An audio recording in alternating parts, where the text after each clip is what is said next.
welcome to my channel. Today we're going to see about the new thing which YouTube has introduced. So that is about copyright match tool.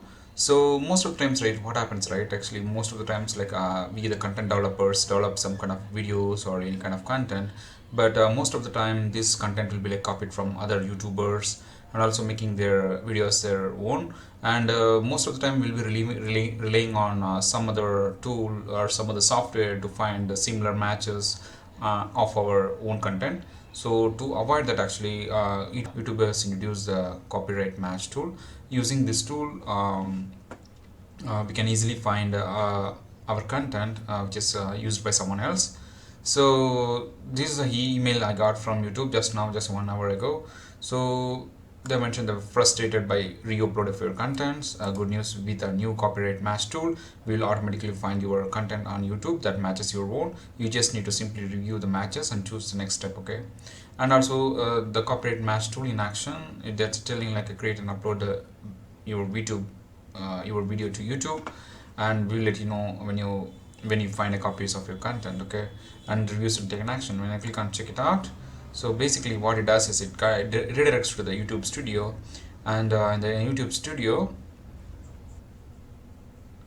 yeah, it will check for it compares my videos in the my videos list, and also compares all other videos in the YouTube, and also if it's find a similar match, it's mentioning that's 100% of their video or 100% of your video. If it is 100% of your video in some other YouTube channel, this is like other channel of mine, so I can see like it's 100% match of this video, because I remember I have uploaded this one. So then you can ask for a request for removal, or you can ask for contact channel, or you can mention like okay, like this is like a subject's copyright notification.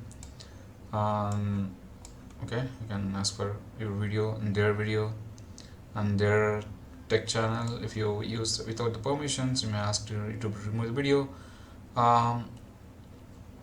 Results in copyright strike against your account, okay? They may ask you to YouTube to remove the video. When YouTube takes an action, right, it will be like a copyright strike against your account. So we don't, I mean, I don't want anyone to have this kind of problems, because if you go for the copyright claim, if you get an email from YouTube to remove the video, or if you get a copyright strike against your account, then it will be like a very big issue, right? Actually, you will not able to monetize your YouTube, or so many issues, right? Actually, to avoid this, actually this is really a good option. You can do this, and also like once you get any kind of email or someone from if you're copied from someone's YouTube and all, YouTube video and all, please remove it, okay? So please avoid the copyright strikes. This is a good tool, guys. Actually, please check it out, and if you have any questions, you can post in the comment section. Thank you, guys. I just want a quick video. I just want to show this how to do that, and also like you can see remove the messages, and look, if you want to archive that copyright strikes, you can do it. And you can find in this section, when you go to the YouTube studio, you can go to the copyright section. This is a new section they have added, so here you can find all the details about everything. That's all about it, guys. I just want to show this to everyone. Thanks for watching, guys. If you have any questions, you can post in the comment section again. If you have not subscribed to my channel, please subscribe and click on the bell notification to get this kind of videos. See you guys. See you in the next video. Bye bye. Take care.